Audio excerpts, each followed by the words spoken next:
I'm cooked. Yeah, but do you know what it is? It's the slow creep of the smoking. That's genuinely what it is. What? It's the smoking. It's smoking consistently with no cardio, which is making your like basic level cardio really poor. Yeah. Like going up and down stairs shouldn't be that bad for somebody of your like, you're not fat. Do you know what I mean? You're skin and bone, bro. There's a little bit. I've ordered a new scale Why? because I wanted one with some handles. It's like it's like Are you mental? it's like close to Did you DEXA fall level quality. Yeah. Yeah, exactly. Bro, are you insane? There's no need. The one that on the ground where you put your foot. Yeah, I know. And it but- sends the yeah, that's shockwaves through your body. That's good for you, bruv. You can have that one now. But you don't need another one to I'm get. gonna be holding on like this. What bro. does it tell you? It's like close to a DEXA scan, so it'll do like body fat and bone density and like other You metrics. have one that does exactly that already. Yeah, but I'm not sure how accurate it is. It's pretty accurate. No, because they say the ones that just go through your feet and through the body are not It's as good accurate. enough for home use, and then if you want to go, get like a proper DEXA scan, and then in 6 months get another one. Yeah, but this wasn't that expensive. How much? It's like 120 quid. For a scale. It's not like obscenely expensive. It's pretty obscenely expensive. The way I look at stuff like spending money, yeah, I think, okay, if I'm going to spend money on something, if I use that thing every day or it's for my health, I think it's absolutely fine to spend more. And this is literally both of those things. It's something that I'm going to use every single day. I'll get on the scale. And it's for my health. Yeah, but the data is it's noise. It becomes noise, not signal. No, no. Too much data becomes noise. I like data, bro. But you're going to be scanning your body fat percentage every day. Yeah, and then Too- you, Like, and then you, what did and then you pull out trends. Shouldn't have eaten that banana yesterday. Maybe bananas but add an extra little bit of Yeah, you're body going to fat. like start bugging out. Over, No, like, but it's you don't look at the day to day. So then You you look just- at the trends. Yeah, but then you should just weigh yourself once a week. You get the same trend. No, And you no. don't get the noise of the you- midweek fluctuation. You know from a statistical perspective that that's wrong. But more readings. Yeah. but- More readings, more input, higher sample size, that's going to be more accurate. But more accurate for More what? fun. But yeah, I Handles. guess you Yeah, have yeah, handles, exactly. which is, but more accurate for what? Like For this my week you knowledge. weigh yourself and it says you're 90 kgs, and then in a week you weigh yourself and it says you're 85. Yeah. Along the way it'll be like 90, 91, 87, 90, 85. 300. You know, it'll just like fluctuate. Yeah, I know. So you're gonna be like, all right, well I ended. The only thing I really care about is where did I start and where am I now? But that's on The in between little nubules. that's on the assumption that you're weighing yourself at a good time. So let's say, for example, I did a whole week of dieting, yeah? I started at 90, and then at the end of the week, I'm also on 90, because I've only weighed myself once, and I'm like, what the hell, I've lost no weight. But it's just the time that I weighed myself, I still had food in my digestive system, or whatever it was. That's going to massively throw it off. Burning fat, then building muscle, like Yeah. the difference in weight. Yeah, So- I agree with you. I Yeah, think. so a little bit more data. Okay. No, I agree with Layth. Yeah. I just That's a good think, point. I didn't think of it like But that. the thing is, you've already got a scale that achieves that. Look, I just wanted a new toy. Senseless waste. I just wanted a little new toy. Let me have my fun. People, like, onto your point before, people look at the cost of everything and not the value of everything. Yeah, that's true. And like, if for example you want to look at it like this music stuff or whatever, and we didn't buy a shit laptop, we didn't buy shit speakers. Exactly. Although I think we are getting to the point where the speakers need to change. Really? Yeah. I think probably within the next 6 months. KRKs are good, but they're very just like Are these like the they're a entry bit too level? bassy. They're like what you want to have, what producers have to make it sound sick. Basically, like what we want is something like an NS10, which is really unforgiving and doesn't sound like things slap, but it's like closest to, if the way to put it is, if you can make something sound good on NS10s, you can make it sound good on everything. So okay. if it sounds good there, if you can hear the bass, if you can hear the mids, then it's going to sound great everywhere. How long have you had these KRKs? 7-8 years. Yeah, easy. Maybe longer. 7, 8. Yeah, but I don't know if it's. I didn't I even don't make know. you joke. I know. It's just That's the worst It was thing. close. I just inserted Excuse me. brain rot. Oh, okay. Fucking hell. Yeah. Yeah, so we, you want to get NS10s? we've had them for a while. Look, I don't know what we're No, going to no, get. not necessarily NS10s. I think Adams are really good. Adam brand is a brand of speaker, and they're, I think, from my understanding, a bit of a mid ground between the two. Good bass response, quite like forgiving, but also true to sound. How much of an impact would you say the KRKs have had on your production, or like the sound? Well, Like the you know phantom me. I sound. mean, I produce just using the laptop speaker. Yeah. So I don't even really use headphones or anything. I do that on purpose so that I always like to make sure that when I'm producing, it sounds good on something where the bass is going to be pretty low, for example. Like a laptop or a phone. A laptop or a phone. And if I can hear the bass, if it feels like it's knocking on that, I then take it over to here, and there'll be a few sort of mixing issues, like the bass, there's too many clashing bass frequencies or whatever, or I need to add a sub or something like that, because obviously sub can't go there. But for me personally, I find that way around so much easier, because it means that I then don't have to. Sometimes I've done it where I have to then re-change all the sounds to make them sound like they're gonna like make the bass more trebly or pull out higher ends or whatever. What was the question? Like how much have the KRKs impacted the production? I mean, Completely. think about it like this: if we had not had them, the only way we'd be able to pan audio would be in headphones, because prior to KRKs, everything was coming from a central point. So you'd hear it from the laptop speakers, which are in front of you, or from your phone, which is in front of you. The only time it would be around you is when you had headphones. So going from a single monitor, like a speaker, to dual monitoring, which is what we did when we got the KRKs, like however long ago. I mean, yeah, That's like the big the change. upgrade. It's just having two that's things. very basic. I mean, obviously, we were just producing with what we had. Essentially, we just had like a Bluetooth speaker, GarageBand, and talking about the value of stuff and the cost. Like, we really were working with nothing there, bare bones. Yeah, and I can't even remember how much we probably spent on the KRKs, but we've had them for so long. Like whatever we spent was They're worth like it. 300 quid or something. Yeah, each. Are they? Well, I mean, it's 2 monitors, isn't it? Yeah, I but don't think they were yeah, 150 each, surely. I don't know. I think it all comes together. You guys can check KRK Rocket 5s. I don't know how much they are now. But in any case, I think that's going to be, in terms of hardware, if I was to upgrade anything next for us, short of getting just like a mad sick processing power computer, would be the monitors. Also the push or the Ableton controller. Yeah, that would be sick. Yeah. Do you guys remember what your very, very first production setup was? Like what you were producing or making songs on? Can you remember that? Yeah, it was the old white MacBook. Yeah, my old white MacBook with GarageBand. Not even MacBook, anything. Just MacBook. Just MacBook. Yeah, I remember. Yeah. With it's the like plastic white the one, plastic Yeah, shell. plastic which, by white the one. way, is like visually probably the sickest one. I agree. It's Yeah. so sick. It's like the old iPhones. Like they're stylistically, they were just cool. Like the 3G with the little curved back. I just think that was sicker than what we have now. Back, I hear it. Yeah, we love the curved back. So yeah, that and GarageBand and just fucking I don't know, Skull Candy headphones probably. Skull Candy headphones. I had an M Audio keyboard, which my dad got me, a 49 key rig, and I didn't hear anything you said around the original setup or anything you just said, to be honest. Okay, this is all right. We can move on. Nah, let's go cook it again. So What was your very first setup? So the very first setup would have been pretty terrible. I would have had a broken arm at the time from Napa. I love that that's part of the setup. 'cause It's I like can- Mayfly's qualities as well. Yeah, exactly. Because I can remember sending you a Snapchat video of the setup, and like, I was really proud of this beat Merv that I made. And I'm just filming myself, and I've got a broken arm, and I'm on a little swivelly, like this terrible little swivelly chair just in my bedroom back in. Should I say?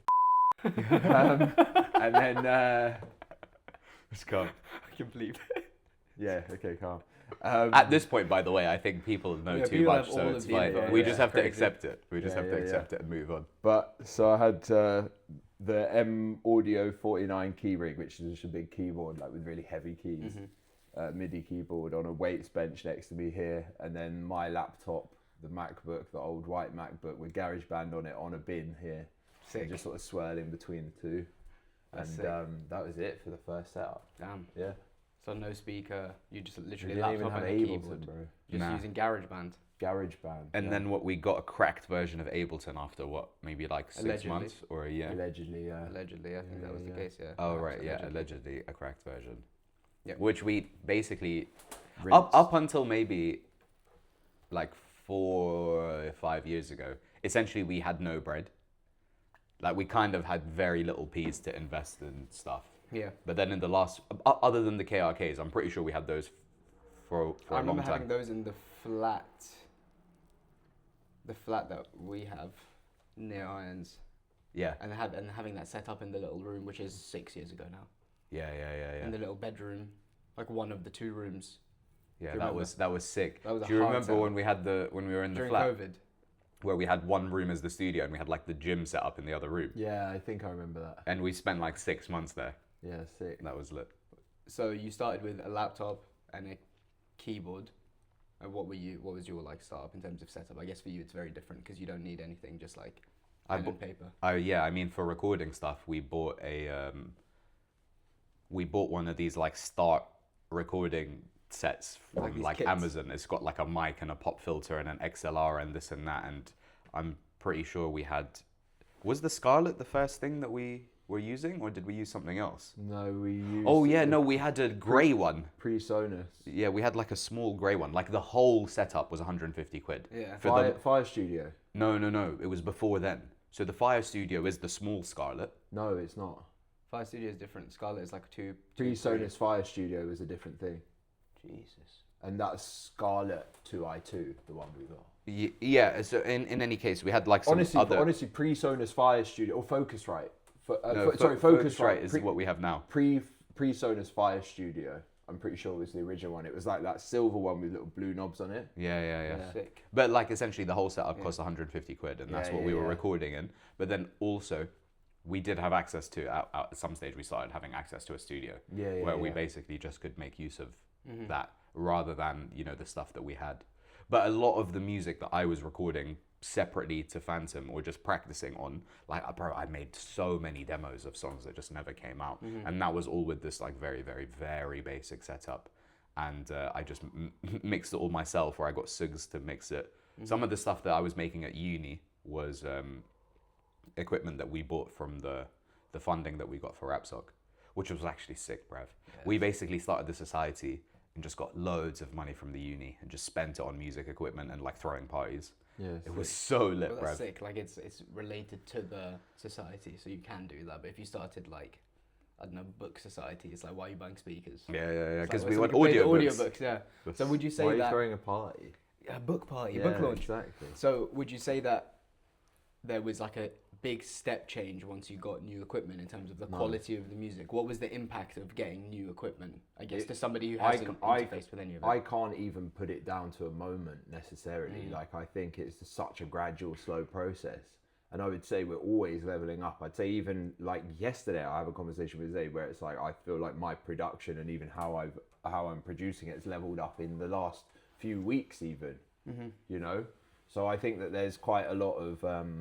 there's been just so much development over time. It wasn't like one moment. It's like, okay, cool, now we've got this. That makes it slightly easier. I mean, things like, there would have been milestones, like getting Ableton, for example. That was a big one. What would you say is the biggest step change improvement on your music as a whole? What, from a hardware, software perspective? Yeah, or anything like that. Like what has had the biggest positive impact and something that you've bought, which is like, damn, this has actually leveled our music up. For me, it's nothing to do with anything we've bought, because there's been times where theoretically you'd think because we just bought all this equipment that our music's going to be the best it's ever been, but I'd say it's more that those developments come from the individual, I find anyway. And I think that there's been times where Zayd and I individually, for different reasons, have leveled up.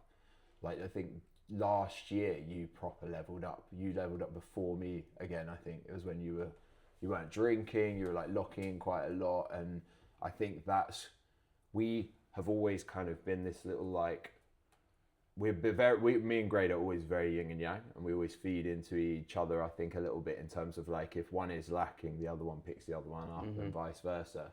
And so I think that when Zayd always said something very interesting to me, which is, and it's always stuck, and I don't think you'll even remember this, but you said, I've always been trying to work out if you're carrot or you're stick, Dom, and I don't think you're either. Interesting. And I was like, oh shit. And then I think you said that because you realised that the thing that was causing me to level up was the fact that other people around me were levelling up, and I didn't want to get left behind almost. Or like, I think you'd said something like you were making a song with someone else, or someone had made a beat for you and you were going to rap on it or something, and I was like, nah. You were like, what? I was like, no, not on my watch. Yeah, so like, what about this beat? Yeah. Listen to this one. I made something which would work really well for the bars. It's like, okay, I guess we could do this with you, like, Dom, if you want.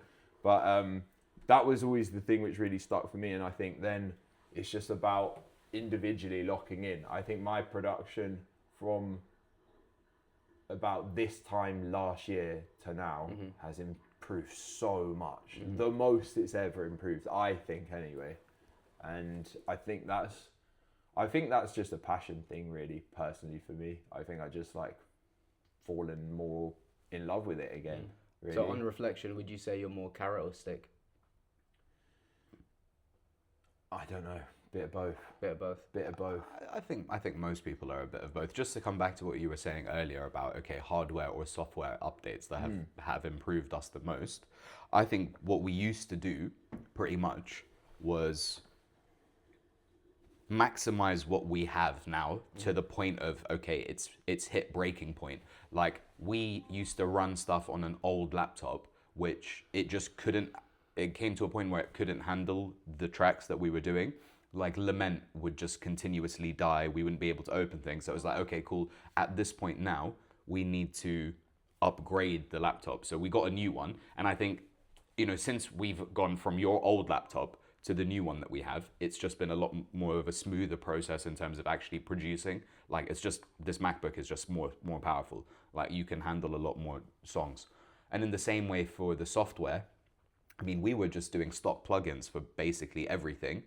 And now we've decided, okay, in the last 3 to 6 months, we're going to properly begin releasing things. So it's cool. Let's do a big injection of P's into getting the correct plugins. And I don't know how much we spent on like all the Pro MB stuff and Antares and like various other plugins, like reverbs and whatever, to get us to this stage. So it's like, okay, cool. How far can you go with what you have? Burn that out, like completely rinse that to the ground, and then that's the time to spend more P's into it. And I think especially for people who are doing this and it's not their job yet, they're not making money from it, that's probably the right approach to have. Like, unless you have... That was our approach. Yeah, exactly. Unless you have loads and loads of spare P's to just throw at things, just use what you can and maximize it. I mean, Steve Lacy recorded one of his whole albums, I think, on his phone on GarageBand. So the idea that you need all of this equipment to make good music is just... it's a farce. Like, that's not actually true. It definitely helps. It's a cracked iPhone, by the way. With Really? Yeah, with a little like headphone jack with a little mic on it. Damn. Yeah. And like, how big is this guy, and how big is huge. that album? So, I wouldn't be able to say, okay, one particular thing leveled up. I think the laptop was important. I think, getting these plugins was important. I think being able to purchase studio time when we had nowhere to record was important. Just to have a designated space. I mean, not long ago, we weren't living together. We were living in a place where recording was challenging. Mayfly's home situation changed and like studio access was limited. So it's like, okay, if we want to continue creating, okay, cool, let's go. And we would rent a pirate and we'd be there for a few hours. And to be fair, like, I actually really enjoyed those kind of sessions too. And I still think there's a place for us to do that, like, now. Like, yeah, cool, recording and vibing at home is sick, but maybe at some point a little state change could be interesting. I think and I'd be quite keen to go sorry. to Cube as well. Yeah, I'd love to go to Cube. I'd want to see what that's like. Cube's supposed to be great, no, for sure. And I think that they're completely two different things. I think, for example, if we were really needing to, I think what studio has its own benefits. Like, if you have a studio at home like we do, it's almost like very bit part. It's like, okay, I can just do an hour here or there. Let's do an hour this morning, then I'll lock in and I'll watch a YouTube video using the speakers. But whereas if you have this intentional studio time, you end up really locking in and making sure that those 6 hours or whatever are very valuable. And like you said, I think the change of scenery is important as well. Yeah, it comes for creativity even. Yeah.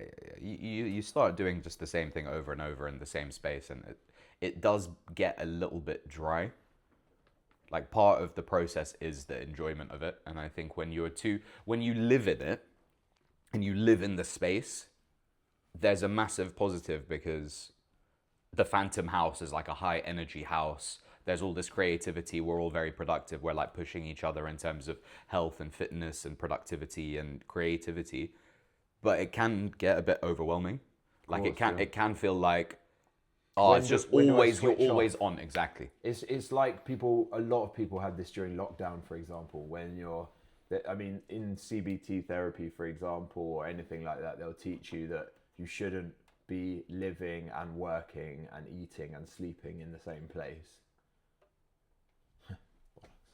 Yeah, but So- we're literally doing all of that. Yeah, but I mean, I think as long as you give yourself sort of little breaks and do little excursions and little resets, and also I think for us is having the fun for it as well, and it doesn't feel like work, you know? It's like what we want to do.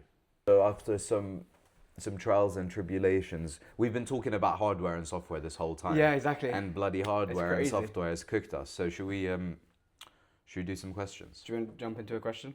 Yeah, I think there's been that'll be a few. good jumping off point. We had so many really, really good ones, but let's go back to the older ones Yeah. from previous asks. Well, so Vix had an absolutely banging question. Do you make music because you have to or because you want to? When I say have to, I'm not speaking about financial reasons like discussed in the first pod, but emotionally, like creating is the method you have to process and regulate your emotions. You always talk about being focused on the process of making music rather than the outcome, but the outcome of that process is a finished song. So how do you decide when to stop refining the process and trust that a track is ready to release into the world? So I think that's two questions. Yeah. Which ones do we want to start with? Well, the first one. What was the first one? Do you make music because you want to or because you have to? Yeah, and not from not talking about financial perspective. Yeah. Creating is the method Because you have to something process and pours out regulate. of you rather than because we need money. Yeah, we're not making... As in, that's the differentiation between the have to. Yeah. So, for me, as a writer, it's a very good opportunity to explore some emotions that I have, which I may not necessarily explore in person. Like, When you say in person, what do you mean? so a lot of the writing is me either having a conversation with myself or a conversation with somebody else, but without actually having to have that conversation. So it's an opportunity to, kind of get into things that I wouldn't necessarily say to somebody. And I think especially my relationship with women, like I've changed a lot over the years, and I'm much more mature and switched on now than I was, in my teens, and I can have these conversations a lot easier. But like if a girl that I'm seeing really wants to understand how I'm feeling about the situation or what my relationships are like, I would say go and listen to some of the songs that I've written, because I show parts of myself in that I wouldn't necessarily just kind of bear in a usual interaction. So for me, anyway, the process of writing a song can help me flesh out how I'm feeling about things in a safer kind of space. How much of the music, because you say, if you want to hear or understand how I'm feeling, listen to some of the songs, how much of those songs would you say are like hyperbolic, or how many of them are actually an accurate reflection of how you're feeling? Because obviously when you make music, you're going to be a bit more over the top and extra. Would you say it's actually a reflection of how you're feeling? So every song that I write has elements of reality or truth to them, but there's just various degrees of it. So some of the songs, like for example, anything to do with the Billy Grease stuff, and for those that don't know, like Billy Grease is like an alter ego, it's a character. That is, while it's inspired by my life, that's a ticket for me to be, Hyperbole. it's to be expressive and to come at it from a different angle where this is a character. So that's not so closely, Scratches that itch, doesn't it? it's not that closely tied to me as a person. And like, for example, King is, I've put myself in the position of being like a ruler of people, which is obviously not the reality. But again, it allows me to kind of explore different concepts and draw from my own life. Like, cool, there are some elements which are true, but it's through the lens of, okay, imagine yourself in this position. Like, it's storytelling more so than it's like direct line from how I'm feeling. But those are just a handful of songs, and there's some songs which are like super deep and close to the bone, like Shotgun, for example, which is literally 100% specifically written about a time in my life, a specific person in my life, and a specific interaction that happened with this person. It's like so granular to the point where I can tell you the exact situation that inspired that song. So it really depends. I don't have a specific writing style that is across the board. Some of it is very close to home. Some of it is more conceptual. But ultimately, it's all still like from me. Like it's still great. Grade as well is another step removed from like my absolute truth. And I think even when you think That's about what being a rapper is sometimes, isn't it? yeah, you're kind of putting on a bit of a show and putting on a mask, but you have masks in your day-to-day life. Like you have a mask when you go to work. Yeah, you have a mask with your close friends. You have a mask with your acquaintances, and then really only you know what you're actually like in those moments where you're by yourself. So there's Zaid, there's Grade, there's like Billy Grease, and these are like levels and levels. Abstractions of yourself. Yeah, but they all still, you know, when you reverse engineer it, it all still comes from me. There's nobody else involved in the writing outside of like you guys. And I still say like 98% of the writing outside of the hooks is all me. Do you know what would be really cool to do is for our regulars, for our people who know our tunes well, is for them to guess which ones you are on each track. Yeah, like who is this? Is this a Billy Grease? Like, is this a Grade? If you could pick a song which is most Grade, which is it? Yeah. Yeah. And I'd be interested to see if they can sort of see that 33 is something different to Go, for example. Yeah. Conceptually. Sick. And then just to your point, so obviously that's when you make music, it's very much like lyric heavy. You're writing bars. That's a typical route to process emotions is through language. But in your case, it's like sonically and like sounds. How do you view creating music as like an emotional release? Yeah, so for me, it is completely different for a couple reasons. One, we've even discussed this even I think on the previous pod. I've always been more melody focused and more music focused, and so I listen to things in different languages, or why I listen to instrumentals, or why I love producing, for example. I can listen to a beat over and over again. That's what I focus on. It's more of a feeling rather than what the spell of words does. Do you know what I mean? Like that's just how I operate more. It has more of like a tangible effect than words do. And I think, first of all, to Vix's question, it's not hard at all when it's something which is fun and natural. For me, when I'm bored, or if I want to scratch an itch which telly doesn't quite do, or the kind of thing where, I don't know, just like a fun little, like almost like a game, you know? I've never really, I used to love FIFA, but I've never really been one of those big old gamers like banging out Call of Duty or whatever. That's always been music for me. I've always got to my laptop and I see Ableton, and that's the little game for me, you know. But then in terms of stuff kind of scratching an emotional itch or channeling stuff, for me, the way I look at life and the way I believe life to be is any negative thing which happens to you, you need to channel it into opportunity. So you can say, for example, you lose love of your life, you get broken up with, you can wallow in that and really focus and really stagnate in this emotion, or you can literally do what you should do and take that as an energy, whether it be negative or positive, take that as an energy and then channel it into something else. So you use that anxiousness or that time, or the fact that your mind, or you can't sleep, or the fact your mind is really active. That's what then, when I'm like, okay, I'm gonna go and put that all into this beat, you've turned something negative into something positive. And I can still remember some of the beats which were that to me. So you've felt times when you're maybe feeling like anxious, or you're trying to process or regulate some emotions that you're feeling, and the way that you do that is through the process of creating a beat or making music. Yeah. It's like a way for you to express yourself and kind of take the thoughts and put it down on paper, quote unquote. Yeah, and I think it's quite difficult for people, might find, even myself find it quite difficult to draw the comparison between an emotion and then putting it down into me fucking finding I mean, you might, I'm talking about like channeling emotions, and then you can hear me upstairs just like dum, dum, dum, dum, dum, dum, Yeah. do you know what I mean? It like looking through snares doesn't quite translate, but it's more the fact that I've got this power at my fingertips, and I'm like, if I do this, I can make something where in the morning I've got something I can listen to and play to you, and we've got a potential new song. And it's about looking at the bigger picture and channeling that energy for something better. You can let this energy just actually detract from this, not produce, or you can just put your hands together. You end up forgetting about this thing, but you've also put all that negative energy into something positive. And that's exactly how energy works. You just translate it. You just channel it into something Do you else. find the inverse to be true? Like you can listen to one of your like finished beats and then it brings back the emotions that you felt when you were like producing it? No, The opposite. no, those are done.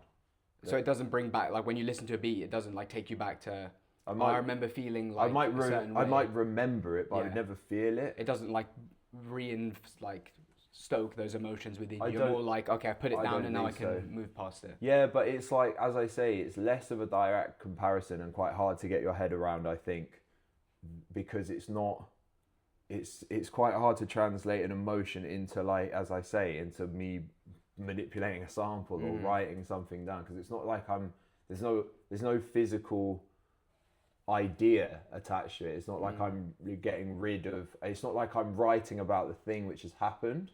It's more the concept of bad energy turning into good energy, Okay. you know? Yeah, it makes sense. Yeah.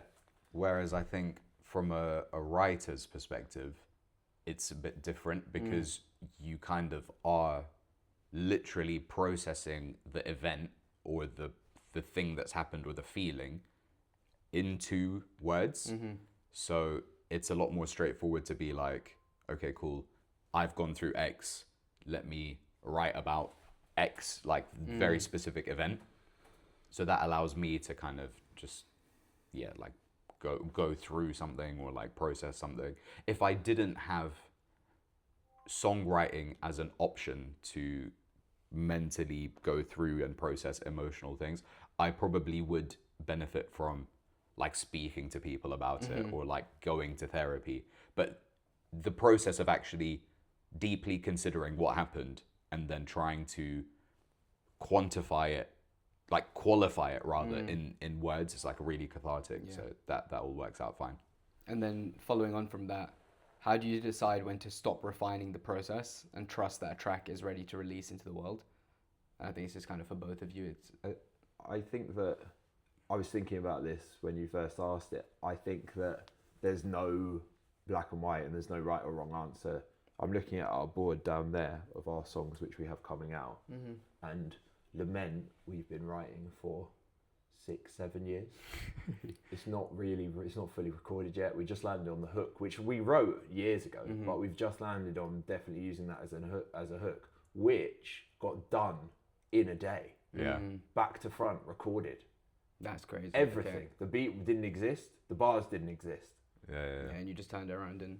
So it really is like how long is a piece of string. It's a gut feeling thing. It's the same as music. It's the same as the writing process, like the beginning of the writing process. It's like where...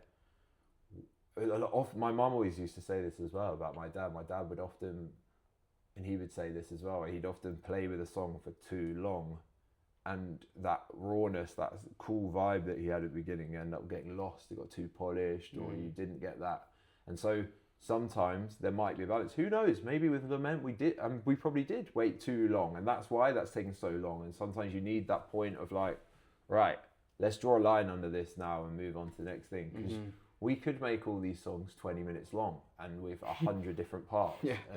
But you gotta, I don't know. You got to know when to call it, and there's like a gut feeling around it where you're like, okay, this just feels complete. Because especially with like Lament, from my perspective, the first hook, which is the same hook after 6 years that we've come back to and landed on, there's like 3 or 4 different iterations of that, but none of them really felt right.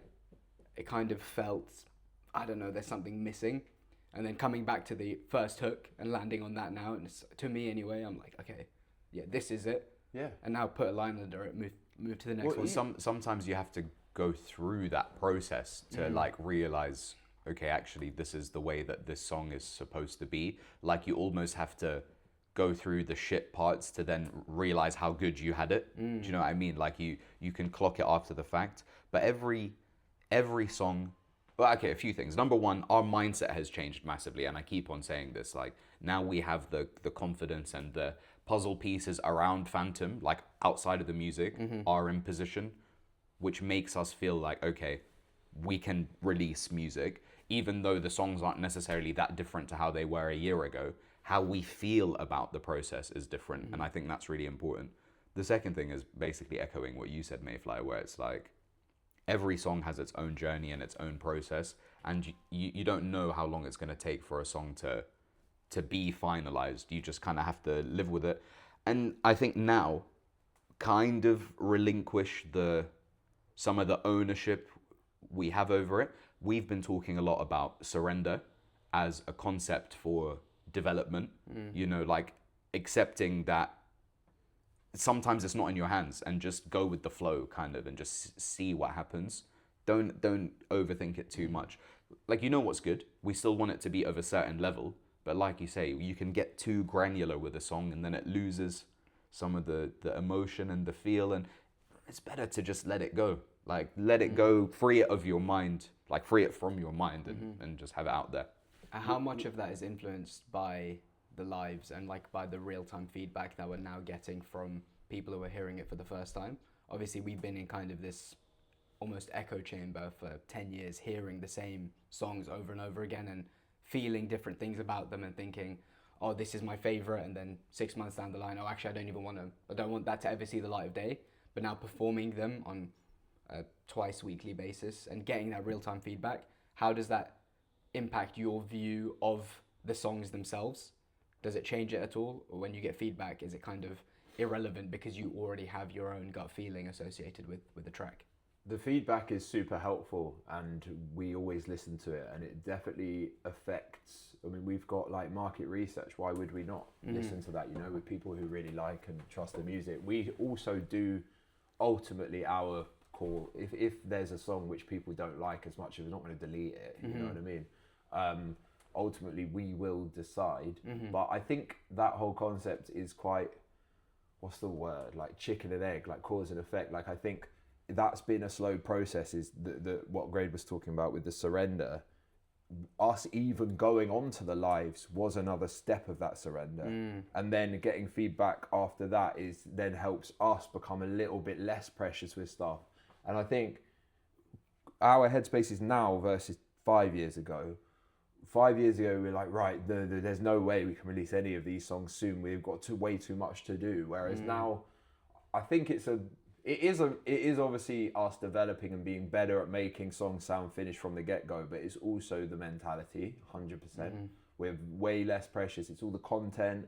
Like, God, think about even going on the live or sharing some of the content before. I'd be so worried what people think, and I couldn't give a less of a shit. I'm just like, if it's for the good of Phantom and for the good of our development, then I'm keen, you know. Yeah, and just one last point on that.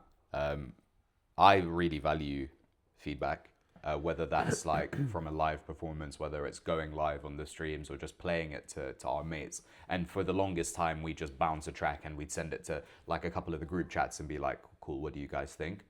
But when it comes to the creation of art, I actually think the audience is not very important. Not to say that without an audience, we'd still be who we are. Like, an audience is key for us to put the music out there. The art is meant to be consumed. Yeah, the art is meant to be consumed, but in the creative process, I think if you put your audience as your number one, that stifles what you're actually trying to do, because you're then catering to something rather than, okay, let's do this because we think this is cool. This is the Phantom sound. This is how we've curated it.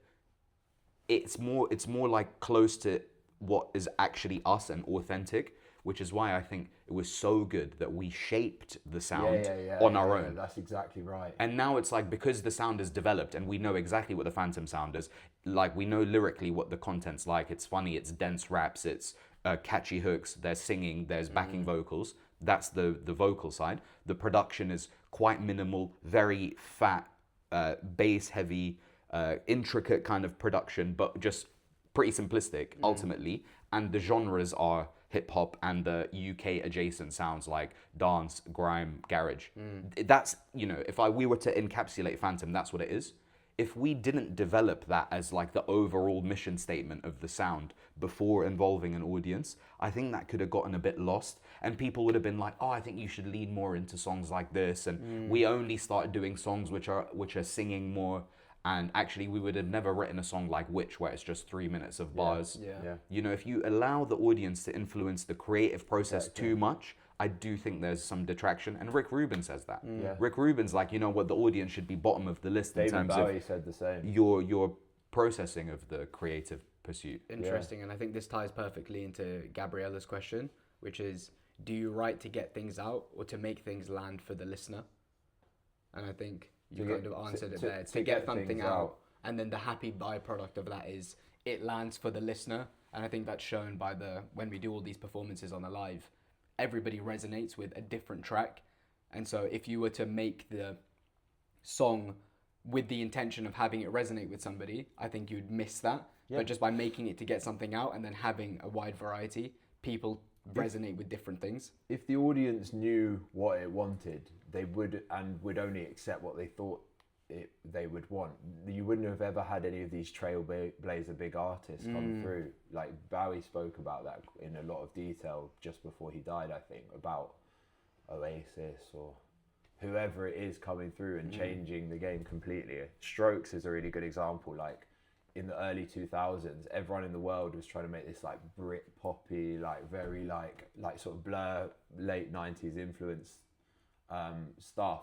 And the Strokes released their first album, I think it's called This Is It, and everyone was like, fuck. And apparently I heard it was someone who was working in the industry at the time was saying that all of the albums in process just were getting rewritten. Everyone was trying to then emulate the Strokes sound. Oh wow, okay. Because they came with something so different and something which no one was prepared for in that world. Yeah. Not a different genre, in that world, guitar music bands. Yeah. And everyone was just like, right, back to drawing board. This is the future. This is it. Bend to that, and they wouldn't have landed on that had they just seen, okay, what is everybody else doing? What does the audience want? Let's do that. If Strokes had been doing what everyone else would have done, it wouldn't have changed the landscape. They would have continued. Yeah. Innovation, not just in music but just in general, is actually devoid of like the consumer or the audience, because when what we're asking is, okay, if we're catering to the audience, that means the audience knows what they want and they're asking us for it. So you can provide that, but that's only going to be the same as what's already out there. Perfect analogy. If you ask people like 100 years ago what they would want a faster horse, not a car. Exactly. And then somebody comes out with a car and they're like, holy crap, I didn't even know this was possible. I would just want a wham horse. Have you seen the BlackBerry film? Yeah. You know in the BlackBerry film when they make the iPhone, then he's like, well, I'll make it touchscreen then. Yeah, exactly. It's like, no, the iPhone was the thing. Yeah, exactly. You're then trying to recreate that. It's like, or a good example in recent times is, you know, Chasing Status, you know that record Badadan? For the next 2 years after that record, loads of drum and bass started sounding exactly the same. You've got a rapper on it, it's got that huge bass. It's like, but everyone considers them Badadan bias. Yeah. You know, it's like, oh, this just sounds like Badadan. Yeah, exactly. Not this is Badadan, you know? Which is kind of like, I know it's not super related, but it's kind of why I think the AI creative stuff is skewed, like it's not quite landing, because it lacks innovation. Like AI is essentially pulling from what's already there. By its definition. Yeah, and like rehashing it and representing it as something else. Well, so AI it focuses everything, it flattens everything to the mean. Like everything goes to the mean because it's what's the most likely response, which is it's the average. So by its very definition, it's gonna move away from the edges, which is where innovation happens, and funnels down into the middle, which is what is the most likely thing. So everything will just sound the same. Which is cool for an audience that knows exactly what it wants. Like, let's say if AI does really become super powerful and you can just think of what you want to hear and it will create that exact thing for you, it's only going to, if you're not a creative and you're a consumer, it's only going to give you essentially what's already there, just with a different face.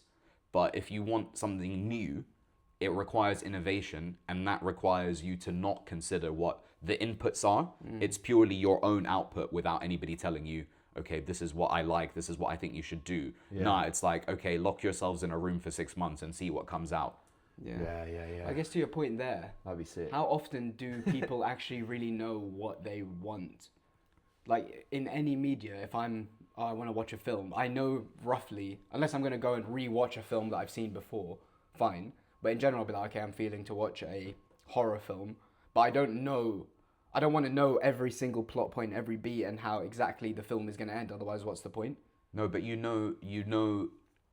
I know what emotions I want it to evoke. Yeah, in me, so the I'll go into the style. area and say, okay, find me something, but I don't want the mean. Nobody wants the average. Like if I said you're going to consume some content, here's the most average piece of hip hop music you can listen to, and this kind of encapsulates hip hop in its like most bland sense. It's more like, I would liken it more to like when HD came out and you'd just be like, nah.